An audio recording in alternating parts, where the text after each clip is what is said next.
नमस्कार दोस्तों, मैं नाम क्या आज आप लोग के लिए जेएनवी की मैथ लेके आई हूँ। दोस्तों आप सुने होंगे जेएनवी के बारे में। यदि आप ये वीडियो देख रहे हैं तो आपको भली भांति पता होगा कि जवाहर नवोदय विद्यालय क्या है। ठीक है दोस्तों, ये एक ऐसी संस्था है जो बच्चों को फ्री में शिक्षा देती है और वो भी अच्छे से हर चीज़ को। ठीक है, रहना खाना पीना हर चीज़ की सुविधा आपको यहाँ पे मिलती है। तो इसके लिए आपको एक पेपर देना पड़ता है, एंट्रेंस एग्जामिनेशन देना पड़ता है, जिसमें आपसे रीजनिंग, मैथ और हिंदी पूछी जाती है। दोस्तों ये 3 सब्जेक्ट इसमें पूछे जाते हैं। ये पेपर जो हम आपको बता रहे हैं ये क्लास 6 के लिए होता है। जो बच्चा 5th में होते हैं वो ये फॉर्म भरते हैं क्लास 6 में एडमिशन लेने के लिए। ठीक है दोस्तों, तो उसकी मैथ देखिए, हम आपको बताया कि जो एंट्रेंस एग्जामिनेशन होता है दोस्तों उसमें 3 सब्जेक्ट आते हैं। रीजनिंग देखिए, हम आपको यहाँ लिख दे रहे हैं क्या क्या आता है। पहला जो होता है दोस्तों वो रीजनिंग होता है और रीजनिंग में हमारे 10 चैप्टर आते हैं। ठीक है, 10 चैप्टर आते हैं, हम आपको इसके बारे में भी बताएंगे। और उसके बाद दोस्तों आता है जो हमारी मैथ आती है। क्या आती है दोस्तों? मैथ आती है। इसमें हमारे 20 चैप्टर आते हैं। ठीक है, 20 चैप्टर। और जो पहला चैप्टर है दोस्तों वो हमारा संख्या पद्धति है। और उसके बाद दोस्तों जो आता है वो हिंदी आता है। क्या आता है? हिंदी आता है। हिंदी से दोस्तों हिंदी के लगभग आपको इसमें चैप्टर वाइज कुछ नहीं दे रखा है। इसमें केवल एक ही चीज आती है, वो है गद्यांश। बस एक ही चीज आएगी दोस्तों इसमें, गद्यांश। गद्यांश में ही जो पूछना रहता है, विलोम पूछ लेगा, पर्यायवाची पूछ लेता है, यही सब पूछ लेता है बक्स, लेकिन गद्यांश में ही पूछेगा। अदर क्वेश्चंस आपको नहीं देता है हिंदी में। ठीक है, तो बस इतना ही आएगा। 10 चैप्टर रीजनिंग के आते हैं, 20 चैप्टर मैथ से। मैथ के जो क्वेश्चंस उठते हैं वो 20 चैप्टर से उठते हैं। रीजनिंग के जो क्वेश्चंस उठते हैं वो 10 चैप्टर से उठते हैं। और जो हिंदी के क्वेश्चंस उठते हैं वो केवल गद्यांश से। गद्यांश ही में आपसे चाहे जो पूछ ले। ठीक है, तो ये इतना अगर आपका भली भांति तैयार हो जाए तो आपको जेएनवी जाने से कोई नहीं रोक सकता। लेकिन इसके लिए आपको बहुत पापड़ बेलने पड़ेंगे। ठीक है, तो फिलहाल हम अपनी शुरुआत मैथ से करेंगे। किससे करेंगे दोस्तों? मैथ से करेंगे। मैथ का पहला चैप्टर हमारा संख्या पद्धति यानी नंबर सिस्टम है। और नंबर सिस्टम को आपको जानने के लिए, यदि आपको समझना है नंबर सिस्टम क्या है, तो इसके लिए आपको बेसिक कॉन्सेप्ट आना चाहिए। देखिए, जब मैंने प्रिपरेशन किया था नवोदय विद्यालय की, तब मैंने ये गौर किया था कि यदि आपको कोई भी चैप्टर लगाना है, पहले ही चैप्टर में नहीं, 20 चैप्टर है मैथ के, यदि आपको 20 अच्छे से तैयार करना है, उसके लिए आपको उन सब चैप्टर्स के बेसिक कॉन्सेप्ट आना चाहिए। अगर हम उन चैप्टर्स के बेसिक कॉन्सेप्ट को आप अच्छे से समझ गए हैं तो आपको चैप्टर इतने अच्छे से समझ आ जाएगा कि शायद आपने सोचा भी नहीं होगा कि मुझे इतना अच्छा आता है और मैं इतना अच्छा कर लूँगा। ठीक है, तो फिलहाल आइए हम आपको सबसे पहले बताते हैं संख्या पद्धति के बेसिक कॉन्सेप्ट के बारे में। तो चलिए आइए, हम जो सबसे पहले आपको बताने वाले हैं दोस्तों, आप थोड़ा ध्यान से समझिएगा। देखिए, जो हम पहले आपको बताएंगे वो प्रकृत संख्या। क्या दोस्तों? प्रकृत या फिर प्राकृतिक। ये नेचर वाली प्राकृतिक नहीं, वो तो ठीक है, लेकिन ये प्रकृत या फिर प्राकृतिक संख्या होती है दोस्तों, जिसे हम लोग मैथ में पढ़ते हैं। नहीं, यहाँ कुछ बच्चे तो समझ रहे होंगे नेचर, ऐसा कुछ नहीं है। फिलहाल हम प्राकृत संख्या की बात कर रहे हैं। देखिए, अब प्राकृत संख्या क्या होती है समझ लीजिए। नेचर तो आपको पता ही है नेचर क्या है। तो देखिए, जो प्राकृत संख्या होती है दोस्तों, जिन वस्तुओं आई मीन यहाँ ऐसे समझिए कि जिनसे वस्तुओं की, क्या दोस्तों? जिनसे वस्तुओं की गणना की जाती है। क्या की जाती है दोस्तों? गणना की जाती है, प्राकृत संख्या कहलाती है। या फिर नॉर्मल भाषा में समझिए तो आप गिनती में प्रयोग होने वाली संख्याओं को ही हम प्राकृत संख्या कहते हैं। ठीक है दोस्तों, एग्जाम्पल देखिए कैसे। 1 2 3 4 5 0 डैश आगे ऐसे चलता रहेगा। और यहाँ ये गिनती तो हमारी समाप्त नहीं होगी, इसलिए यहाँ अनंत बना दे। ये अनंत का सिंबल है। ठीक है दोस्तों, इसका मतलब ये कहीं ख़त्म नहीं होने वाला है। देखिए, अभी थोड़ा सा मन में एक क्वेश्चन उठ रहा होगा कि 0 से क्यों नहीं शुरू किया गया। हाँ सही बात, 0 से क्यों नहीं शुरू किया गया। हाँ थी हमें कन्फ्यूज़न ये, लेकिन अब ऐसा कुछ नहीं है। अभी सब कॉन्सेप्ट हम आपको बताते हैं। देखिए जहाँ तक रही बात कि 0 से शुरुआत क्यों नहीं किया गया, तो सुनिए। अच्छा आप बताइए गिनती की शुरुआत हम कहाँ से करते हैं। हम तो गिनते हैं 1 2 3 4 5, आगे ऐसे गिनते हैं। कभी ऐसा तो मैंने नहीं गिना कि 0 का, अगर 5 व्यक्ति खड़े हैं तो क्या आप गिनती की शुरुआत 0 से करेंगे? बताइए, क्या आप गिनती की शुरुआत 0 से करेंगे? नहीं करेंगे। आप गिनेंगे उन 5 से पहले की शुरुआत 1, फिर 2 3 4 5। देखिए जो अब प्रकृत संख्या क्या होती है, जिसका प्रयोग हम गिनती करने के लिए करते हैं, जिन संख्याओं का प्रयोग क्या करते हैं, गणना करने के लिए करते हैं ना, वस्तुओं की गणना करने के लिए जिनका प्रयोग करते हैं, वही तो हमारी प्रकृत संख्या है। गिनती में प्रयोग होने वाली संख्या ही तो हमारी प्रकृत संख्या है ना। तो 0 तो गिनती में प्रयोग नहीं होती। अगर आप कुछ भी गिनते हैं तो कभी आप 0 से नहीं शुरू करते होंगे, हमेशा 1 2 3 4 करके गिनते होंगे। तो आई होप कि आप समझ गए होंगे कि यहाँ मैंने 0 क्यों नहीं लिखा। तो कभी आपसे पूछ ले कोई कि सबसे छोटी प्रकृत संख्या, तो बताइएगा 1, ना कि 0। 0 कभी मत बताइएगा, 0 प्रकृत संख्या नहीं है। हम बता रहे हैं 0 प्रकृत संख्या नहीं है। क्यों नहीं है? क्योंकि गिनती की शुरुआत हम 1 से करते हैं, ना कि 0 से करते हैं। और इसलिए जो हमारी सबसे छोटी और पहली प्रकृत संख्या होगी वो 1 होगी, सबसे बड़ी और आखिरी होगी कौन सी, उसका हमें पता नहीं। अब जब गिनती अनंत है तो सबसे बड़ी और सबसे आखिरी प्रकृत संख्या भी अनंत ही जाएगी। तो आप उसका उत्तर क्या देंगे? सबसे बड़ी और प्रकृत संख्या क्या है दोस्तों? अनंत है। और सबसे छोटी और प्रथम प्रकृत संख्या 1 है। ठीक है, 1 और अनंत। आई होप कि आप प्रकृत संख्या नेचुरल नंबर भली भांति समझ गए होंगे। अब हम दूसरी टॉपिक लेते हैं दोस्तों। दूसरी जो हमारा पॉइंट है वो होल नंबर है। क्या है दोस्तों? होल नंबर, जिसको हम लोग पूर्ण संख्या कहते हैं।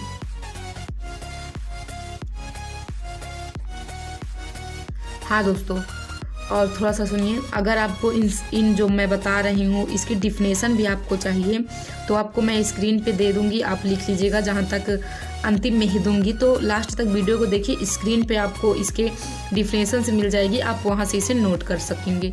ठीक है, तो फिलहाल चलिए आइए हम आगे देख लेते हैं। देखिए अभी मैंने क्या लिखा, होल नंबर या फिर पूर्ण संख्या ना।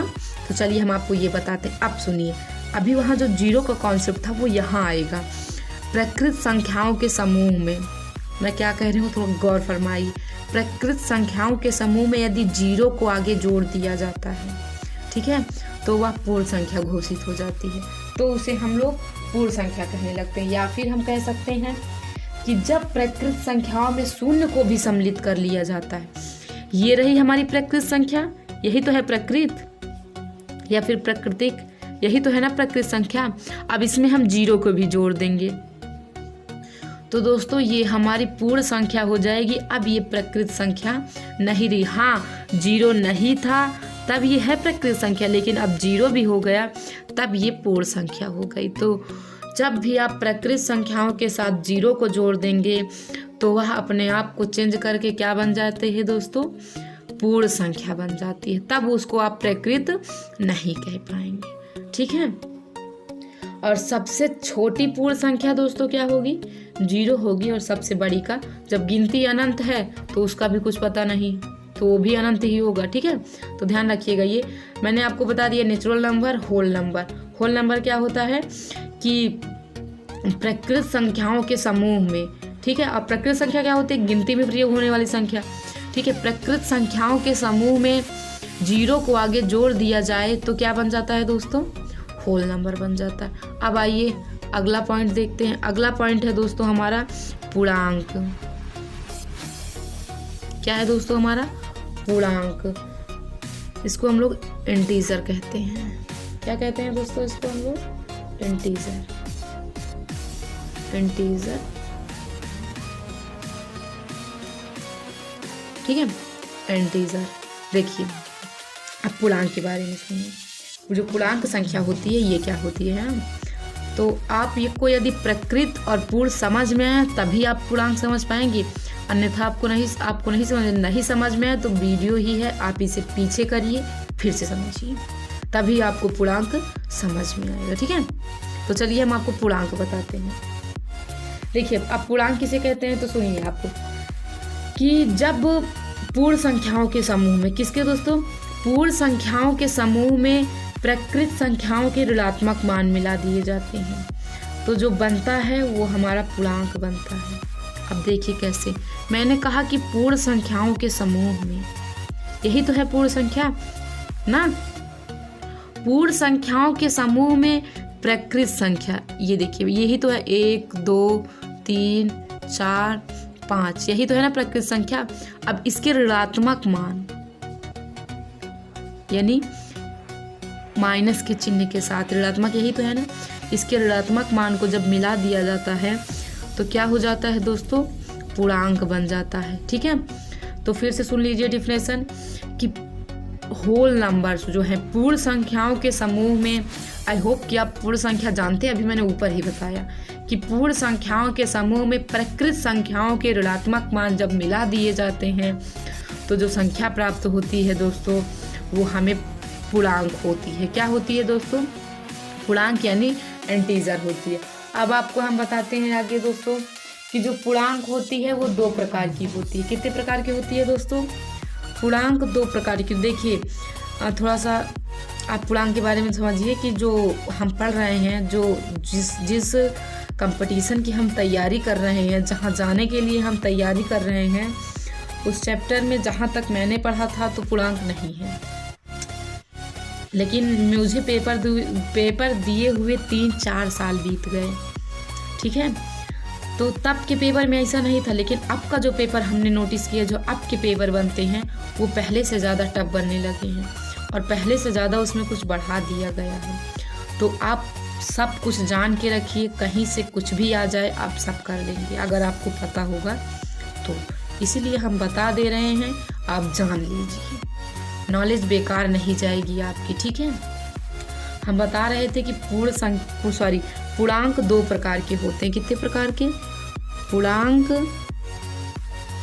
2 प्रकार के होते हैं।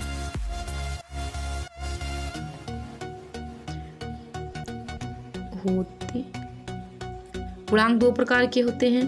पहला जो होगा दोस्तों वो हमारा धन पूर्णांक होगा। क्या होगा, धन पूर्णांक।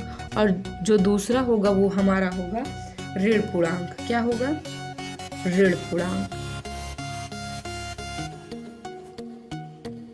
अब सुनिए, पहले के बारे में जान लेते हैं। जो धन पूर्णांक है इसको हम लोग पॉजिटिव इंटीजर कहते हैं। क्या कहते हैं,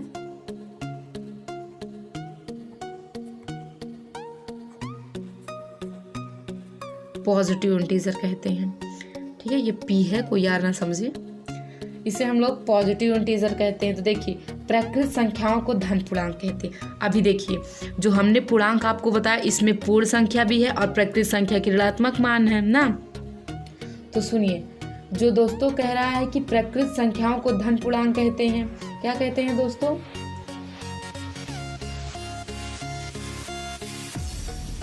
अच्छा बताइए क्या सही है, प्रकृत संख्याओं को धन पूर्णांक हम कह सकते हैं? नहीं कह सकते, गलत है। क्योंकि देखिए ये हमारी प्रकृत संख्या है जो कि माइनस में जा रही है, तो पूर्ण संख्या हम आपको बता दे रहे हैं फिर से कि जो हमारा धन पूर्णांक, अच्छा बताइए आप खुद देख सकते हैं, आपको इतना तो पता होगा कि ये प्लस में है, ये माइनस में है, इसे हम लोग धन कहते हैं, इसे ऋण कहते हैं ना। ये पॉजिटिव है, ये निगेटिव है, तो यहाँ पॉजिटिव इंटीजर की बात हो रही है। तो पूर्ण संख्याओं को क्या कहेंगे, इंटीजर में जो दोस्तों पूर्ण संख्या होती है वो धन पूर्णांक होती है। क्या होती है, धन पूर्णांक। तो पूर्ण संख्या को, किसको दोस्तों, ध्यान रहे जो ऊपर मैंने बताया वो पूर्ण संख्या नहीं, इंटीजर्स में जो पूर्ण संख्या आई है उसकी बात हो रही है। अब कहेंगे वही तो आई है, लेकिन अब कभी उसके बारे में कोई पूछे तो ऐसा मत कहिएगा कि वो धन पूर्णांक है। ठीक है, धन पूर्णांक में क्या आएगा दोस्तों कि पूर्ण संख्या को हम क्या कहते हैं, धन पूर्णांक कहते हैं, पूर्णांक। ठीक है, आपको ये पता चल ही गया होगा कैसे हुआ। देखिए पूर्ण संख्या को हम धन पूर्णांक क्यों बोले? क्योंकि जो हमारी पूर्ण संख्या है वही हमारी क्या है दोस्तों, वही हमारी क्या है दोस्तों, प्लस में है। ठीक है, इतना आपको समझ में। अब देखिए ऋण पूर्णांक देखते हैं। अब प्रकृत संख्या को, किसको दोस्तों, प्रकृत संख्या को ऋण पूर्णांक कहते हैं।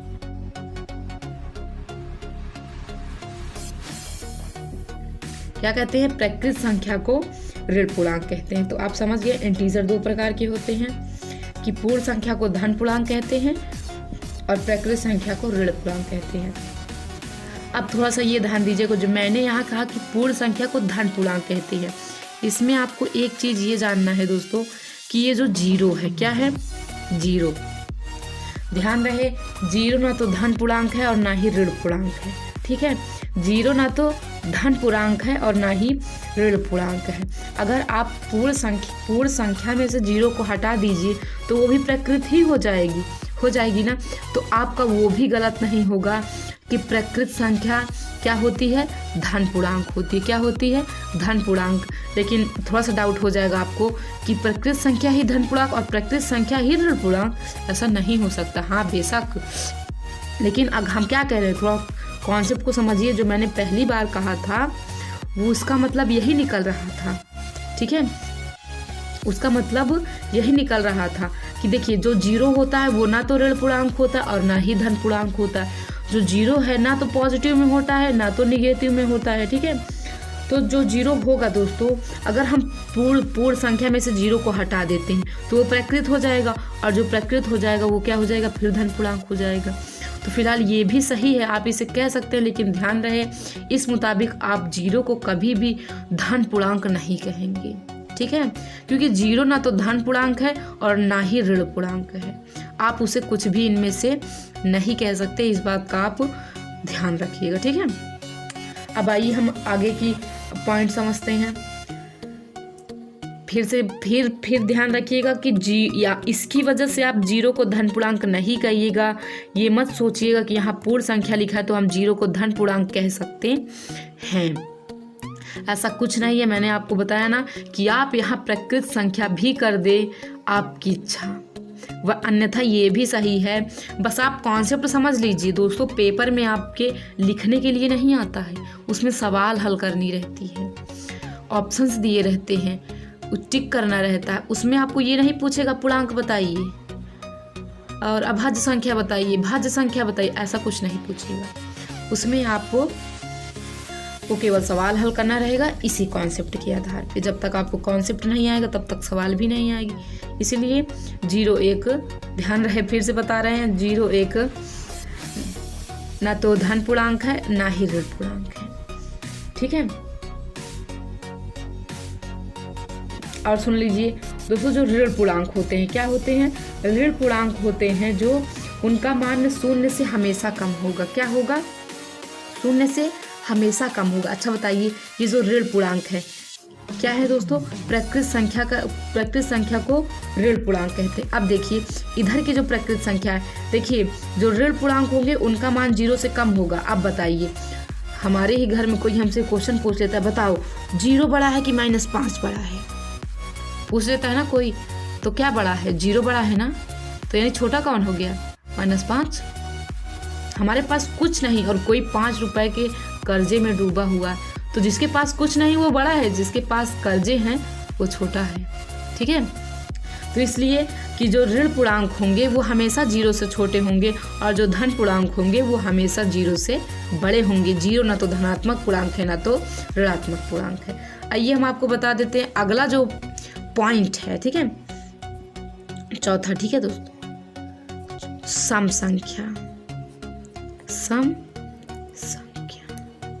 Even number.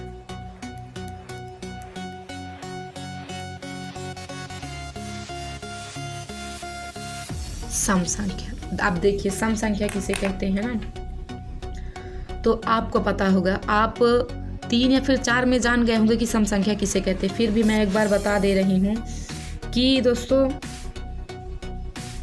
2 से भाग देने पर जो पूर्णतः विभक्त हो जाता है उसे हम लोग सम संख्या कहते हैं। क्या कहते हैं? उसे हम लोग सम संख्या कहते हैं। ठीक है, तो ध्यान रखिएगा कि 0 से भाग देने पर जो पूर्ण रूप से कट जाए, आपकी भाषा में हम कहें तो जो 0 से भाग देने पर जो संख्या पूर्ण रूप से कट जाए, दशमलव में ना जाए, तो उसे हम लोग क्या नाम देते हैं? सम संख्या नाम देते हैं। ठीक है, जैसे एग्जाम्पल देख लीजिए। एग्जाम्पल 2, 4, 6, 8, 10, 12 डैश अनंत। ठीक है दोस्तों, अब कैसे थोड़ा देखिए। मैंने कहा कि सम संख्या उसे कहेंगे जो 0 से भाग 0 कहाँ गया 2 से भाग देने पे पूर्ण रूप से कट जाए। तो देखिए, अगर हम पहला उदाहरण लेते हैं 2, चलिए 2 से इसे भाग दीजिए। 2 एक नाम 2, कट गया ना? दशमलव में गया नहीं। 4 को दीजिए, ऐसे कट गया ना?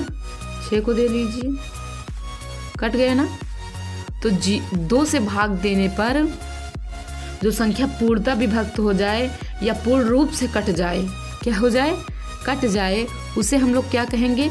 सम संख्या कहेंगे। ठीक है, समझ गए? इवन नंबर बहुत सिंपल था। ये तो 3 ही 4 में आप लोग सीख लेते हैं। आइए बात करते हैं 5वें टॉपिक की, 5वें पॉइंट की, जो हमारी विषम संख्या है।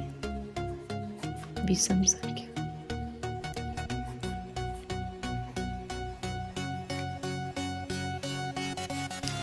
Odd number. ठीक है दोस्तों, अब देखिए विषम संख्या क्या है? सम का जस्ट उल्टा, जो 2 से पूर्णतः विभक्त ना हो, जो 2 से पूरी रूप से ना कटे। यानी इसका कहने का मतलब, मेरा कहने का मतलब कि दशमलव में चला जाए। ठीक है, एग्जाम्पल देख लीजिए।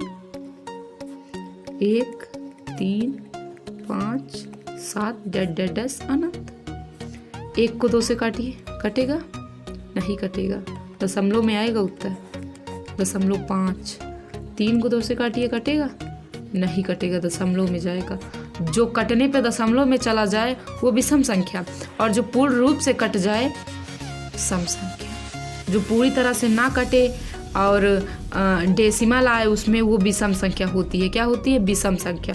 और जो पूर्ण रूप से कट जाती है वो सम संख्या होती है। ठीक है दोस्तों,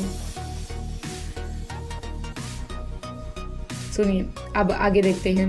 और थोड़ा सा हम आपको सम संख्या पर थोड़ा सा और बता दे रहे हैं, जान लीजिए, आपके लिए ही ज़रूरी है कि जो सम संख्या होती है, अगर उसकी बात की जाए तो उसकी इकाई पे 2, 0, 2, 4, 6, 8 ये 5 डिजिट जो सम संख्या होगी उसके इकाई के अंक पे ये 5 डिजिट होंगी। और जो विषम संख्या होती है उसके इकाई के अंक पे 1, 3, 5, 7, 9 होती है, ये 5 संख्या। अब देखिए, जैसे 51 लिखा हुआ है, क्या लिखा हुआ है?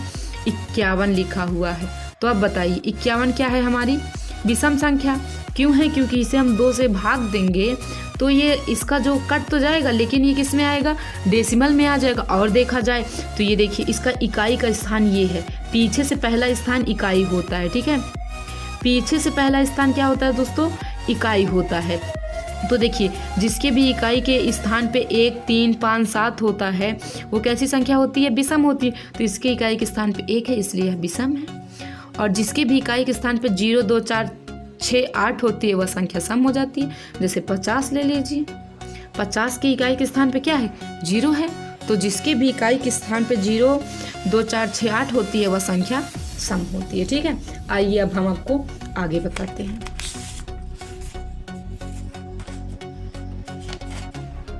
चलिए आपको आगे बता देते हैं, पन्ना ले लें। आगे जो दोस्तों हम आपको बताने वाले हैं वो है हमारी भाज्य संख्या। क्या है दोस्तों? हमारी भाज्य संख्या है।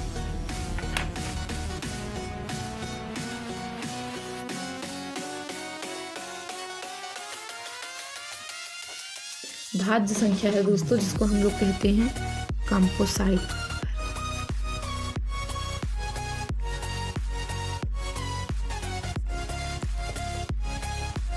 अब देखिए दोस्तों, ये अब अगला जो हमारा पॉइंट है दोस्तों वो है भाज्य संख्या, कंपोसाइट नंबर। चलिए इसके बारे में भी आपको बता देते हैं। ये थोड़ा सा आपके लिए कठिन होगा, ठीक है, लेकिन हम बता रहे हैं तो सिंपल ही हो जाएगा। सुनिए, वो संख्या जो एक से कटे, खुद से कटे तथा किसी अन्य से भी कट जाए उसे हम लोग कंपोसाइट नंबर या फिर भाज्य संख्या कहते हैं, ठीक है। देखिए एग्जाम्पल देखिए, 4, 6, 8, 9, 10, 11, आगे से चल। सुनिए फिर से, जो संख्या एक से कटे, खुद से कटे, किसी अन्य से भी कट जाए उसे हम भाज्य संख्या कहते हैं। जैसे देखिए 4 है, 4 एक से कटेगा, हाँ। खुद से कटेगा 4, हाँ कटेगा। किसी अन्य यानी ये 2 से कटेगा। किसी अन्य का मतलब किसी अन्य 2, 3, 4, 5, 6, 7, 8, ये किसी अन्य का मतलब ये है, ठीक है। तो जो संख्या खुद से कट जाए, एक से कट जाए और किसी अन्य से भी कट जाए, ठीक है, उसे हम लोग क्या कहते हैं? भाज्य संख्या कहते हैं, ठीक है। ध्यान रखिएगा, जो संख्या एक से कटे, खुद से कटे तथा किसी अन्य से भी कट जाती है उसे हम लोग भाज्य संख्या कहते हैं, ठीक है। समझ गए? ठीक है, दिखा दिया मैंने आपको कैसे। जैसे एक ठोर बता, 6 देखिए, 6 एक से कट जाएगा, खुद से भी कट जाएगा, किसी अन्य का मतलब 2 से कट जाएगा, 3 से कट जाएगा। तो ये 6 इसलिए कैसी संख्या हो गई दोस्तों? भाज्य संख्या हो गई, ठीक है। और ध्यान रखिएगा, जो भाज्य संख्या होती है वो सम और विषम दोनों हो सकती। आप ये नहीं कह सकते जो भाज्य संख्या होगी वो हमेशा सम हो, ऐसा कुछ नहीं होता। भाज्य संख्या सम विषम दोनों हो सकती हैं, क्योंकि देखिए 9 आ गया, 15 आएगा, भी आ गया, आपको 25 आएगा, 35 आएगा, ऐसी बहुत सी संख्याएं, ठीक है। इसीलिए हम भाज्य संख्या को ना तो सम कहेंगे ना विषम। भाज्य संख्या सम और विषम दोनों हो सकती है। आइए आपको बताते हैं अभाज्य संख्या।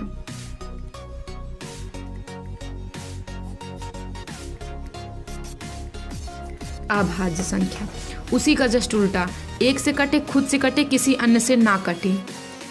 एक से कटे, खुद से कटे, कॉमा किसी अन्य से ना कटे।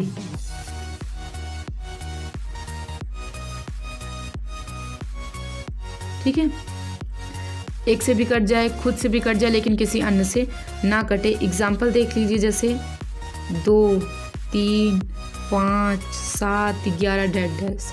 अब देखिए, जो 2 है वो एक से कटेगा, 2 आएगा, खुद से कटेगा, 1 आएगा, हाँ कट जाएगा। देखिए 1 2 के 2, 2 1 9 2 कट जाएगा ना। अब बताइए 2 और किससे कटेगा? एक से भी काट दिया, खुद से भी काट दी, अब किससे काटे? ये किसी अन्य से कटेगा? नहीं कटेगा। तो ये कैसी संख्या दोस्तों?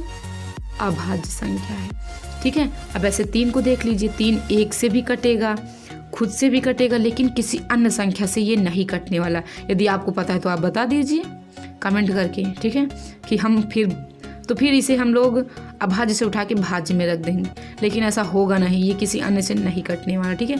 तो यदि कोई आपसे पूछे सबसे छोटी अभाज्य संख्या, तो आप बताएंगे, क्या बताएंगे? 2 बताएंगे। क्या बताएंगे? इसको इंग्लिश में कहते हैं प्राइम नंबर। सबसे छोटी अभाज्य संख्या 2 होती और सबसे छोटी भाज्य संख्या 4 होगी। क्या होगी दोस्तों? 4। सबसे बड़ी पता नहीं और सबसे बड़ी इसमें भी पता नहीं, क्योंकि दोस्तों गिनती अनंत है तो वो भी अनंत ही होगा। अभाज्य समझ आ गए? एक से कटे, खुद से कटे, किसी अन्य से ना कटे, सबसे छोटी अभाज्य संख्या 2 होती है और सबसे छोटी भाज्य संख्या 4 होती है। ध्यान रखिएगा, एक ना तो अभाज्य है ना ही भाज्य है, ठीक है। ध्यान रखिएगा, जो एक है वो ना तो अभाज्य है ना तो भाज्य है, ठीक है। अब चलिए आगे देखते हैं सहायभाज्य संख्या, ठीक है दोस्तों। एक टॉपिक और सहायभाज्य।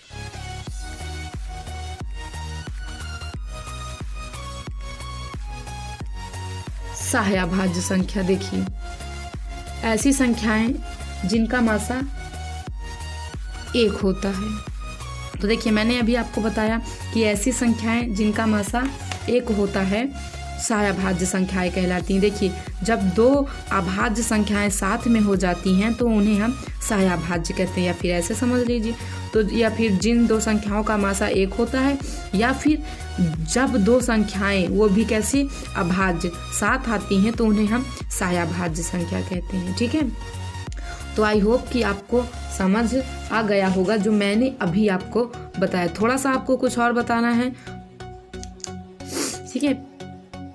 थोड़ा सा आपको प्लेस वैल्यू और फेस वैल्यू, जातिमान और स्थानिमान, आई होप कि आपको आता होगा। स्थानिमान तो आपको पता होगा लेकिन जातिमान आपको नहीं पता होगा। थोड़ा सा हम बता दे रहे हैं जातिमान क्या होता है। इसको हम लोग फेस वैल्यू कहते हैं, नाम ही से पता चल रहा है फेस वैल्यू, ठीक है, फेस वैल्यू। तो देखिए ये जो जातिमान होता है, अगर जैसे मान लीजिए संख्या लिखा हुआ है और हमें पूछ लेता है कि 5 का जातिमान बताइए, तो 5 का जातिमान 5 होगा, क्योंकि देखिए फेस वैल्यू कह रहा। हमसे जिस भी संख्या का जातिमान पूछता है उसका जातिमान वो संख्या खुद होती है, ठीक है, यही है जातिमान। स्थानिमान तो आपको पता ही है क्या होता है। जैसे मान लीजिए वही संख्या लेते हैं, ये मान लीजिए ये संख्या है, इसमें हमसे 5 का क्या पूछ रहा है, स्थानीय मान पूछ रहा है। तो 5 पीछे कितने अंक हैं, 1, तो 1 लिख के 1 0, यानी इसका स्थानीय मान क्या होगा, 50 हो जाएगा। पीछे जितने अंक रहते हैं उतना ही 0 उस संख्या के पीछे हम बढ़ा देते हैं। ये तो आपको पता ही होगा। जातिमान, फेस वैल्यू, किसी भी संख्या का जातिमान वो संख्या खुद होती है। 5 का जातिमान 5 खुद होगा, 5 का स्थानीय मान 50 होगा, ठीक है। आप संख्या में बता सकते हैं, ऐसे नहीं बता 4 का जातिमान 4 होगा, 4 का जातिमान तो 4 होगा, लेकिन 4 का स्थानीय मान कुछ नहीं होगा, क्योंकि उसका पोजीशन अभी क्लियर नहीं है कि वो किस स्थान पे है। तो मैंने आपको बता दिया जो इस चैप्टर के यानी जो संख्या पद्धति के बेसिक कॉन्सेप्ट थे। आई होप कि आपको भली भांति समझ आ गए होंगे। तो यदि आपको समझ आया है तो वीडियो के नीचे कमेंट बॉक्स में कमेंट करके हमें ज़रूर इन्फॉर्मेशन दीजिएगा। थोड़ा सा एक क्वेश्चन है आपके लिए, अगर आपको आए तो आप हमें हल करके उत्तर इसका ज़रूर दीजिएगा कि 0 क्या है, 0 क्या है। ऑप्शन में है आपके, पहला जो है ऑप्शन वो है, पहला ऑप्शन है प्रकृत संख्या, दूसरा है आपका पूर्णांक, तीसरा है आपका भाज्य, चौथा है आपका अभाज्य। उत्तर आए तो इसका उत्तर हमें आप कमेंट बॉक्स में ज़रूर कमेंट करके बताइए। तो फिलहाल अभी के लिए तो हमें चलना चाहिए, क्योंकि वीडियो काफ़ी ज़्यादा लंबा हो चुका है और आपको मैंने इस वीडियो में बेसिक कॉन्सेप्ट सारा बता दिया है। तो आप अच्छे से पढ़ लीजिए, एक बार नहीं आए तो फिर रिपीट कर लीजिए। कल के अपने इस वीडियो में हम इस चैप्टर के सवाल को देखेंगे। फिलहाल अभी के लिए चलते हैं, बाय बाय, थैंक्स वीडियो को पूरा वॉच करने के लिए।